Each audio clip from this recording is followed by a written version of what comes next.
bienvenue sur Opus Stratégie, le podcast où l'on parle d'excellence, d'expérience client et de leadership avec une touche de stratégie et surtout beaucoup de bon sens. Je suis Frédéric, une professionnelle passionnée par cet univers depuis plus de 30 ans. Ici, je vous partage des réflexions, des conseils et des inspirations pour évoluer et vous épanouir dans cet univers unique. Aujourd'hui, nous allons parler d'un super pouvoir qui peut transformer votre carrière et votre quotidien. L'attitude positive, mais aussi l'attitude constructive. Parce que être positif, c'est bien, mais être positif et constructif, c'est ce qui fait la vraie différence dans nos métiers d'exception. Alors, attachez vos ceintures, ouvrez grandes vos oreilles et embarquez avec moi pour une dose d'inspiration et d'énergie. L'attitude positive, ce super booster d'énergie. Imaginez, vous arrivez dans un hôtel 5 étoiles après une journée éreintante. Au lieu d'un simple bonsoir, la réceptionniste vous accueille avec un sourire sincère, une voix chaleureuse et un mot personnalisé. Instantanément, la fatigue s'envole un peu et vous sentez que vous êtes au bon endroit. C'est ça la puissance de l'attitude positive.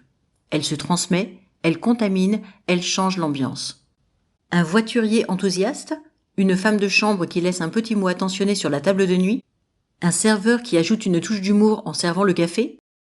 Tout ça, ce sont des petits gestes qui transforment une expérience ordinaire en un moment mémorable. Prenons un exemple concret. Dans un grand palace parisien, une cliente rentre fatiguée d'une longue journée de réunion.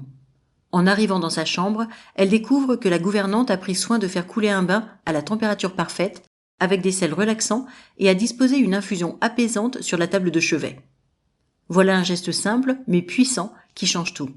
Un autre exemple, un concierge de palace qui, au lieu de simplement donner une adresse de restaurant, réserve la meilleure table, demande un accueil personnalisé et veille à ce que le chef offre un amuse-bouche spécial pour impressionner son client. Résultat, une expérience inoubliable. Mais est-ce suffisant? L'attitude constructive ou l'art de changer les règles du jeu? Parce que oui, un sourire c'est magique. Mais si derrière rien ne bouge, alors on est juste dans du feel-good temporaire. L'attitude constructive, elle va plus loin.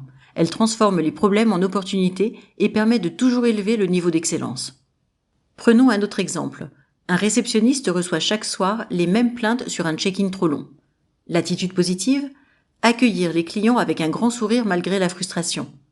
L'attitude constructive? Analyser ce qui coince, proposer une nouvelle méthode d'enregistrement et rendre l'expérience plus fluide. Un autre cas vécu dans un spa de luxe. Une esthéticienne remarque que plusieurs clientes se plaignent discrètement du manque d'originalité des gourmandises offertes en fin de soins. Au lieu de simplement s'excuser, de sourire et de ne rien dire, elle propose à sa direction de changer l'offre proposée et de travailler sur le projet en collaboration avec la pâtisserie. Résultat, plus de plaintes, plus de satisfaction et une expérience optimisée. Dans un restaurant étoilé, un sommelier voit qu'un vin recommandé ne plaît pas à certains clients. Plutôt que de rester sur une note positive en leur disant « j'espère que vous aimerez », il propose systématiquement une alternative sur mesure et crée même une fiche personnalisée pour chaque habitué avec ses préférences. L'expérience devient alors totalement unique et adaptée. Entendez-vous la différence? Combinez les deux pour un impact maximal. Voilà où réside le secret. Associer l'attitude positive, qui donne de l'énergie, à l'attitude constructive qui fait évoluer les choses. Parce qu'en hôtellerie et spa, nous ne sommes pas juste là pour faire plaisir. Nous sommes là pour créer des expériences inoubliables et dépasser les attentes. Imaginez une équipe de spa qui ne se contente pas d'accueillir chaleureusement, mais qui réfléchit constamment à améliorer le parcours client. Par exemple, une masseuse qui note la préférence de sa cliente régulière, comme la pression et les techniques spécifiques adaptées à son massage, les huiles essentielles favorites, et que cette cliente retrouve avec joie à chacune de ses visites, sans même qu'elle ait besoin de le demander. Magique, non? Ou encore, une femme de chambre qui ne se contente pas de nettoyer une chambre, mais qui remarque que le client utilise toujours plusieurs coussins et ajuste automatiquement la literie pour son confort maximal. Et si on parlait des voituriers? Des détails qui changent tout. Lorsque le client récupère sa voiture, elle est nettoyée, légèrement parfumée avec une fragrance discrète et adaptée au standing de l'établissement, avec une bouteille d'eau mise à disposition. Un détail presque invisible, mais qui marque les esprits. Alors, la prochaine fois qu'une situation se présente, posez-vous cette question. Suis-je juste en train de rendre ce moment agréable ou suis-je en train d'améliorer durablement ce moment?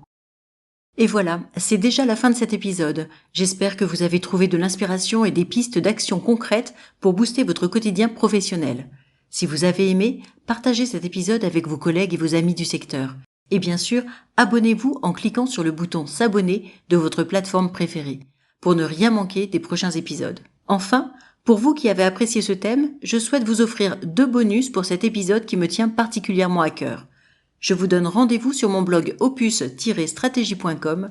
Laissez un commentaire en dessous de cet article en m'indiquant que vous désirez recevoir les 2 bonus par courriel et je vous les enverrai avec grand plaisir. D'ici là, gardez cette belle énergie et surtout, soyez positif et constructif. À très bientôt!